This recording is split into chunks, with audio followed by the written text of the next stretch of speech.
Luis Herrera, analista político, se encuentra en línea telefónica para hablar sobre este nuevo gabinete, hacer un análisis del nuevo gabinete ministerial encabezado por Walter Martos. ¿Qué tal? ¿Cómo está, señor Herrera? Buenos días. Buenos días. ¿Qué tal? Bienvenido a UCI Noticias. Bueno, ¿cuál es su impresión en torno al nuevo gabinete Martos?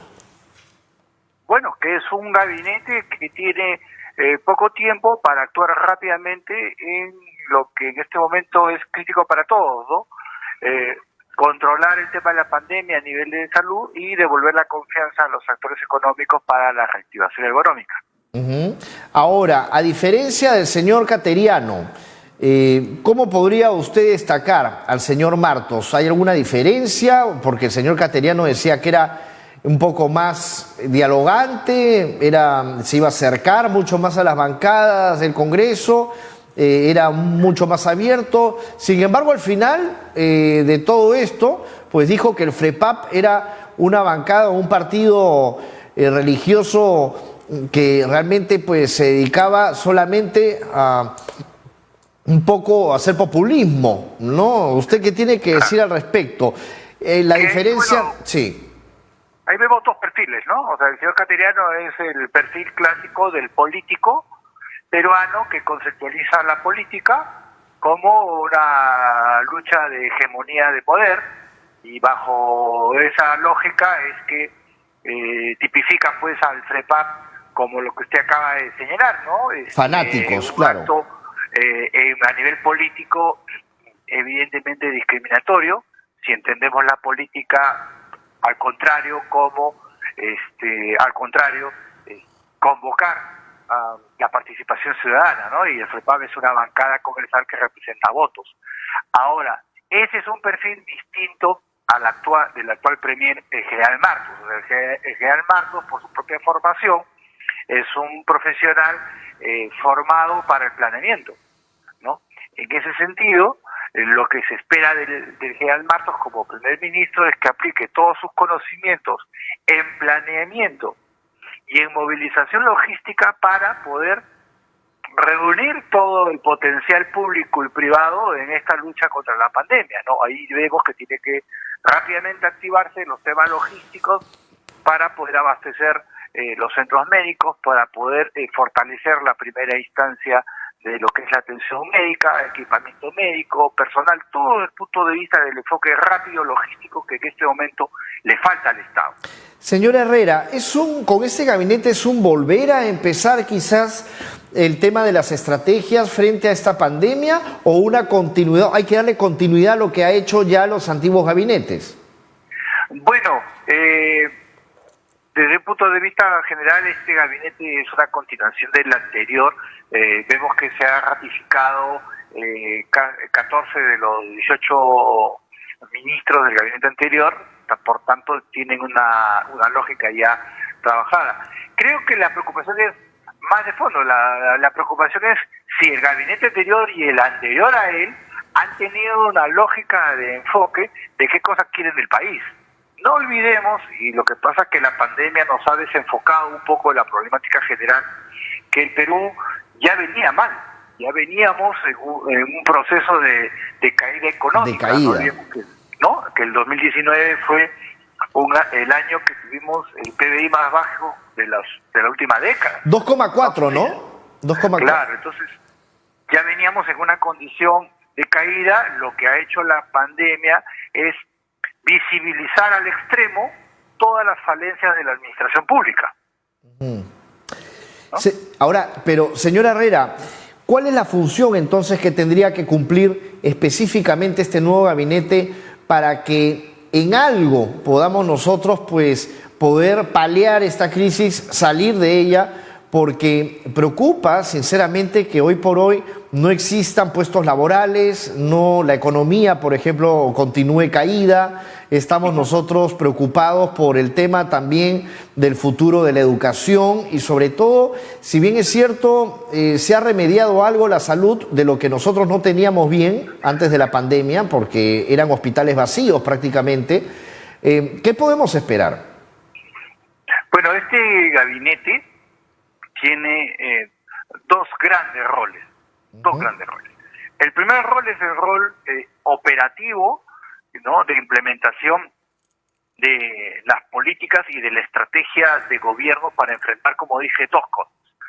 La lucha contra la pandemia, es decir, controlarla, ¿no?, y reducirla, y en segundo lugar, conducir las actividades específicas para recuperar empleo de manera pronta. Esto interviniendo en las actividades económicas que son ricas en generar puestos de trabajo, ¿no?, que son, llámese construcción, llámese agroexportación, ¿no?, llámese la movilización de las pymes y las MIPES a través de programas muy agresivos de compra de bienes y servicios para el Estado, ¿no? Esos son sectores económicos intensivos en mano de obra, sin dejar, obviamente, de impulsar los grandes sectores, los sectores económicos que mueven de manera intensiva el capital, como en este caso son pues la minería, ¿no?, la petroquímica, otro tipo de sectores.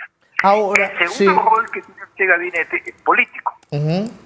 Y a nivel político, el rol que le compete a este gabinete es garantizar que el cierre de gobierno del presidente Martín Vizcarra se haga de manera tranquila, se haga de manera ordenada y sobre todo se haga de manera neutra, garantizando, ¿no?, un proceso electoral limpio y transparente. Por eso la preocupación de la insistencia del presidente de llevar todo el tema por el lado de el famoso del Pacto Perú, que es una extensión de lo que viene a ser el Acuerdo Nacional. Vamos a decir, consideramos que es perder esfuerzos, perder tiempo de parte del gabinete en concentrarse en este diálogo cuando debería concentrarse en lo operativo, que es recuperar puestos de trabajo y controlar la pandemia.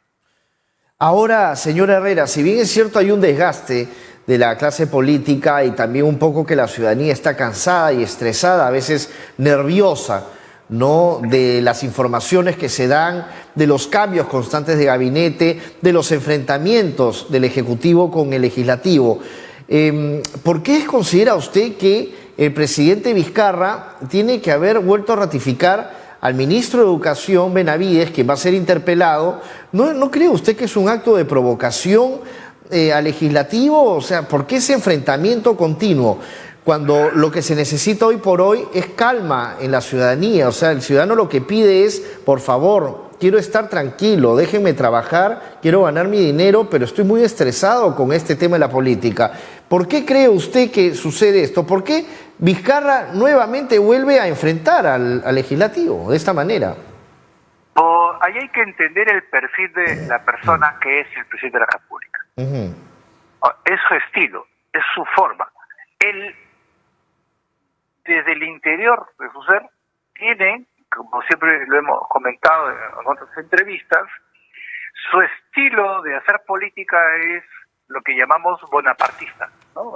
Él es el centro, él se maneja de esa manera y se siente cómodo generando, ¿no?, espacios de confrontación, porque esos espacios de confrontación le mantienen el discurso político que maneja. Entonces, el discurso político que maneja es el discurso político de somos los que luchamos contra la corrupción, entonces, si tú estás en desacuerdo conmigo, entonces tú eres un corrupto. Somos los que hemos actuado rápidamente contra el tema, para el tema de la pandemia, fuimos los primeros en dar cuarentena, entonces si estás en desacuerdo con este tema es que estás en desacuerdo con la estrategia de prevención de la pandemia, ¿no? Entonces, su estilo político es ese, es confrontacional, porque le da réditos desde el punto de vista que mantiene el discurso que le ha sido favorable. Pero esa... A ver, o sea, estamos hablando de cierto populismo también, ¿no? De querer hacer populismo del presidente Vizcarra con ciertos temas. Pero ¿usted cree que es válido realmente? O sea, que todo el mundo avala ese tema, porque, como vuelvo a reiterar, ¿no?, la gente está estresada actualmente. O sea, la gente está muy preocupada por el futuro del país. Y a la gente lo que le preocupa hoy por hoy es tener trabajo, tener comida, tener salud y poder pagar las cuentas, porque no hay plata para pagar las deudas. Entonces, realmente... ¿es dable o sea, ¿realmente entraría o cabe esa forma de manejarse el presidente hoy por hoy en medio de un país que está sumido en un caos? Bueno, definitivamente que no, y no solamente la forma de manejarse el presidente, sino también la forma de manejarse también del resto de actores políticos, porque, o sea, aquí lo que tenemos son, lo que decíamos hace un rato, ¿no? Acá tenemos la política conceptualizada como la búsqueda de la hegemonía, o sea, desplazar uno o al otro. Y bajo esa lógica no hay posibilidad de diálogo. Y cuando no hay posibilidad de diálogo es porque no hay, pues, entre todas las organizaciones políticas una visión conjunta a lo que usted bien está señalando. O sea, ¿qué es lo que realmente hoy día le importa al ciudadano? Hoy día le importa al ciudadano dos cosas: proteger su salud y la de sus familiares y recuperar su economía. Claro, Son las dos grandes cosas. Así es, hay mucha gente que ha perdido sus ahorros. Así es, pero realmente la política peruana, ¿no?, producto de la pulverización de los sistemas de partidos políticos, o sea, hoy día no tenemos partidos políticos, tenemos grupos de poder económico transformados en partidos políticos. Entonces, cuando no tenemos una discusión ideológica, un pensamiento de país, ¿no?, que diga, por ejemplo, mire, estamos en el año... Yo, una cosa que ya trato de no hacer es hablar de que cuando lleguemos al Bicentenario, ya estamos corriendo el año del Bicentenario. Ya nada de lo que hagamos hoy día va a impactar en ningún indicador del 28 de julio del 2021. Eso es una gran mentira. Sí, pues. ¿No? O sea, ya perdimos 10, 20, 30, 40 o 50 años de nuestra historia. Miren, todos debemos recordar, en 1970 nosotros teníamos la misma condición económica de Corea, de los países del Asia o de Australia. Estamos muy bien, claro. Hoy día, hace 50 años, o sea, hoy día, 50 años después, los países del Asia, Australia, nos han sacado ventaja económica teniendo menores capacidades económicas que las nuestras. Nos sacaron la mugre, así es. La gran diferencia, ¿cuál ha sido? Que estos países han tenido un norte y un objetivo de crecimiento claro. El Perú, en los últimos 50 años, hemos pasado por gobiernos militares, hemos pasado por terrorismo, hemos pasado, ¿no?, por lo que llamamos una era de corrupción, dictadura, hemos pasado por una era de corrupción generalizada, de izquierda a de derecha, de arriba y de abajo. O sea, aquí nadie se escapa. Entonces, hoy día tenemos que apostar al cambio de una era. Y eso, usted bien señala, la población general está, pues, desconcertada porque ¿a dónde volteamos, no? Entonces ahí viene la figura de los partidos y de los actores políticos, y no hay en estos momentos. Ahora, señor Herrera, justo que se refiere al tema de los partidos políticos y que se vienen las elecciones del 2021, que van a ser cortísimas, sin duda. O sea, el tiempo de campaña, no va a haber tiempo para una campaña como otras veces, porque todo el tema está enrarecido, pues no, es muy atípico, muy complejo. Entonces, obviamente, no van a gastar tanto para hacer campaña. Pero, claro, como bien señalaba, ¿no?, esta reforma dentro de los partidos políticos para forjar valores, o sea, me refiero que el político tiene que ser formado dentro de los partidos y que puedan realmente lanzar buenos exponentes, porque vemos que hay mucha improvisación en la política. ¿Y usted considera que esa improvisación es lo que ahora tenemos como consecuencia? Por supuesto. Los partidos políticos tienen 3 roles principales. Plantear una visión de país, ¿no?, formar cuadros a través de la militancia, ¿no?, y conducir la cosa pública en el caso de ser poder. Entonces, no tenemos partidos políticos que cumplan estos roles básicos de las organizaciones. Entonces, cuando hablan de la reforma política, yo siento... O sea, nos pena por un lado, siento preocupación por el otro, siento fastidio, porque es un gran engaño. Es un gran engaño, porque, mire, la única manera de hacer partidos políticos es, como digo, teniendo una ideología clara y haciendo partido, haciendo vida. partidaria, formando el cuadro. O sea, ¿cómo usted va a llegar a hacer un gobierno, así sea un alcalde en un gobierno local, en un gobierno regional, mucho más pues en un gobierno nacional, si no tiene equipo de gobierno? Entonces, lo que hemos visto, y el gobierno del presidente Vizcarra sea quizás un caso excelente de análisis. O sea, la pregunta es, en abril del 2016, la votación que le dio el triunfo al señor Pedro Pablo Kuczynski, ¿votó por una posición de izquierda o votó por una posición de derecha? Si votó por una posición de derecha, que era lo que representaba el señor Pedro Pablo Kuczynski, ¿cómo explicamos entonces que a su salida, su vicepresidente, definido por su ex primer ministro, el señor Cateriano, como hombre de centro izquierda, esté conduciendo la cosa pública por la otra vía ideológica? Claro, estamos ya, como se dice, señor Herrera, obviamente cansados de que ya no hay más. Entonces hay que votar o hay que elegir al mal menor, o es lo que hay.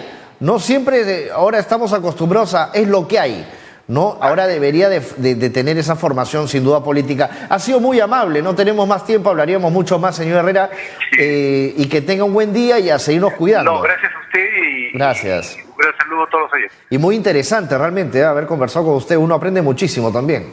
Muchas gracias. Gracias. Hasta luego. Luis Herrera, analista político, quien pues nos ha podido instruir mucho más, ¿no? Con una lucidez increíble, impecable en torno al nuevo gabinete ministerial y lo que puede venir en el futuro.